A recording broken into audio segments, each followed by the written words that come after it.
Welcome to Narayana diploma అయితే Telugu channel. ఈరోజు topic ఏంటంటే Indian oil corporation of India లిమిటెడ్లో junior operator cum junior attendant పోస్టులు పడ్డాయన్నమాట. వీటికి 10th ప్లస్ ఐటీఐ ఉండాలి. ఒక పోస్ట్కి వచ్చి ఇంకో దానికి వచ్చి ఇంటర్ ఉంటే చాలన్నమాట. అయితే ఏపీ తెలంగాణలో జాబ్ అవకాశం అన్నమాట.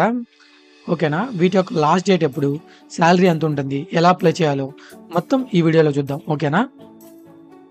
అయితే మన ఛానల్లో ఎప్పుడైనా ఏ జాబ్‌కైనా అప్లై చేసే ముందు దాని గురించి తెలుసుకోవడం ఇంపార్టెంట్ అనమాట. Indian oil corporation of India limited అనేది మహారత్న కంపెనీ. ఇండియాలో 15 మహారత్న కంపెనీలు ఉన్నాయన్నమాట.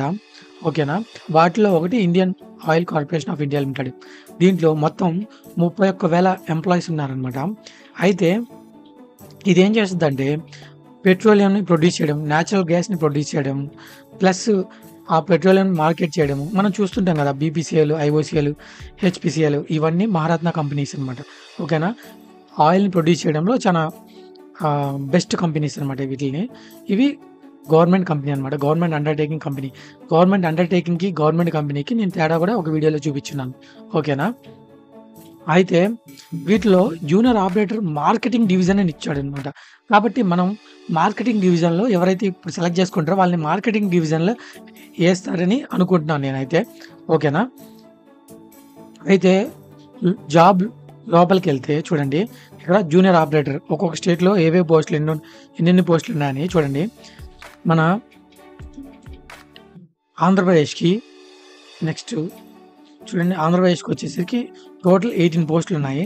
అన్‌రిజర్వ్డ్ 10, దాంట్లో ఎక్స్ సర్వీస్‌మెన్‌కి 2, ఈడబ్ల్యూఎస్‌కి 1, ఎస్సీకి 3, ఎస్టీకి 1, ఓబీసీకి 3 అనమాట. ఓకేనా? ఇట్లా ఆంధ్రప్రదేశ్‌లో 18 పోస్టులు, తెలంగాణలో చూడండి ఒక పోస్ట్ ఉందనమాట. తమిళనాడులో 13 పోస్టులు. మన ఏపీ తెలంగాణ వాళ్ళు ఈ తమిళనాడుకి, తెలంగాణకి ప్లస్ మన ఆంధ్రప్రదేశ్‌కి ఈ మూడిటికి అప్లై చేస్తే బెస్ట్ అనమాట. ఎందుకంటే పోస్టులు ఎక్కువ ఉన్నాయి కాబట్టి.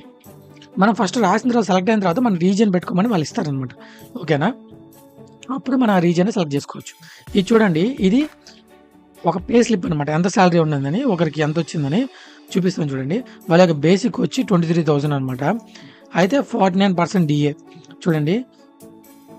ఇక్కడ ఈఆర్‌పీ అలవెన్స్ వచ్చి 1,840 plus tea reimbursement 900, washing allowance 60 rupees plus అలాగే హౌసబుల్ 2,300 ప్లస్ ఇక్కడకే sundry expenses plus variable DA ఇక్కడంతా కలిపేసి చూడండి.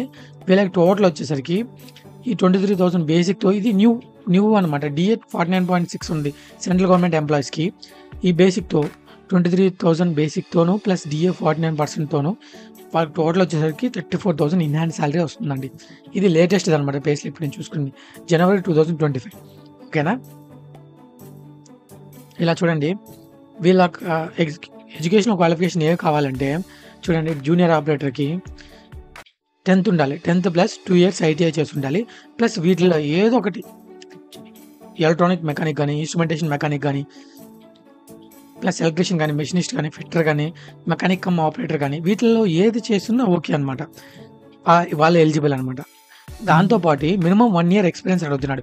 మీరు ఎక్కడైనా ప్రైవేట్ కంపెనీలో 1 ఇయర్ ఎక్స్‌పీరియన్స్ చేసుంటే దాన్ని ఇక్కడ యూజ్ చేసుకోవచ్చు. అలా కాకుండా మీరు అప్రెంటిస్‌షిప్ చేస్తున్నారనుకోండి 1 ఇయర్, అది కూడా ఎక్స్‌పీరియన్స్ కింద తీసుకుంటారనమాట. ఓకేనా? అదే జూనియర్ అటెండెంట్‌కైతే చూడండి 12th ఉంటే చాలు. ఓన్లీ ఇంటర్ ఉంటే చాలనమాట. మినిమమ్ 40% మార్క్స్ ఉంటే చాలు. వాళ్ళు జూనియర్ అటెండెంట్‌కి అప్లై చేసుకోవచ్చు. వీళ్ళకి ఎటువంటి వర్క్ ఎక్స్‌పీరియన్స్ అడగలేదు. ఓకేనా? అయితే జూనియర్ బిజినెస్ అటెండెంట్ అని వేరేది ఉందనమాట.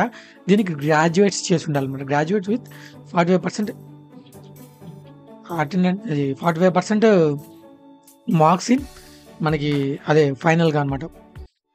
వీళ్ళకి మినిమమ్ 1 ఇయర్ ఎక్స్‌పీరియన్స్ అనేది అడుగుతున్నారు. ఓకేనా? చూడండి, వీళ్ళకి సెలక్షన్ ప్రాసెస్ ఎలా ఉంటుందంటే జూనియర్ ఆపరేటర్‌కి సీబీటీ ఫస్ట్ స్టేజ్, 2 స్టేజ్‌లు ఉంటాయనమాట. ఫస్ట్ స్టేజ్ వచ్చి CBT exam, computer based exam పెడతాడు. సెకండ్ వచ్చి ట్రేడ్ టెస్ట్ అనమాట. అంటే మనం ఐటీఐ చేసుకుంటాం అనుకోండి, అక్కడ పిలిచి ఒక ఎక్స్‌పెరిమెంట్ ఏదైనా ఇస్తారు. దాన్ని బట్టి వాళ్ళు అంటే ఫస్ట్ ట్రేడ్ టెస్ట్ అనేది క్వాలిఫైయింగ్ నేచర్. దాంట్లో ఎక్కువ క్వాలిఫై అవ్వాలి. ప్లస్ సీబీటీలో కూడా మంచి మార్క్స్ వచ్చి ఉండాలనమాట. ఓకేనా? అయితే క్వాలిఫైయింగ్ నేచర్ ఈజీగానే ఉంటది.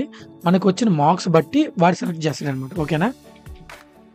చూడండి దీంట్లో ఎలా వాళ్ళకి సీబీటీ పెడుతున్నాడు కదా! కంప్యూటర్ బేస్డ్ ఎగ్జామ్‌లో. దాంట్లో మొత్తం వచ్చి 100 క్వెషన్స్ అనమాట. దాంట్లో 50 క్వెషన్స్ వచ్చి మనకి ప్రొఫెషనల్ టెస్ట్ అనమాట. అంటే ఐటీఐకి సంబంధించినవి అడుగుతాడు. తర్వాత ఇంకొక 50 క్వెషన్స్‌లో numerical ability 20 marks, reasoning ability 20 marks, general awareness 10 marks అనమాట. ఇది 50, ఈ 3 కలిపి 50.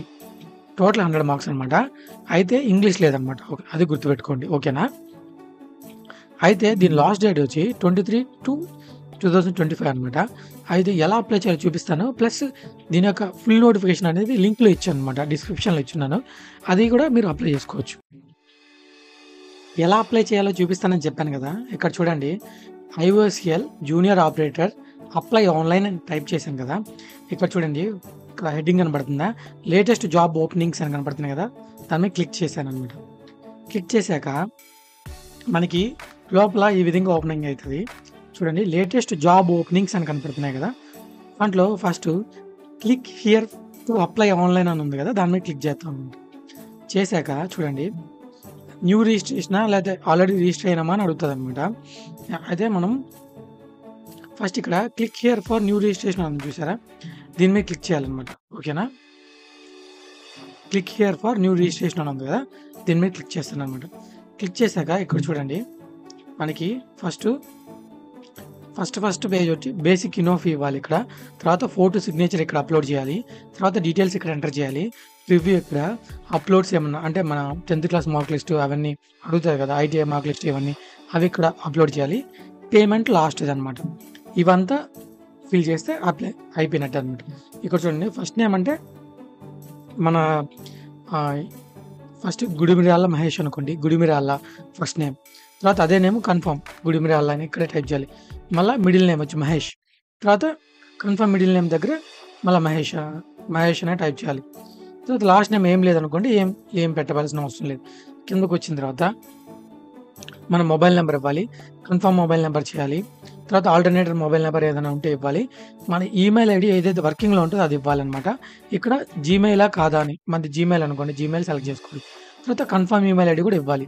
తర్వాత ఇక్కడ కనపడుతున్న క్యాప్చా ఇది ఇక్కడ ఎంటర్ చేయాలి. సేవ్ అని కొట్టంగానే మనకి ఒక రిజిస్ట్రేషన్ అయినట్టు రిజిస్ట్రేషన్ నంబర్ ఒకటొస్తది.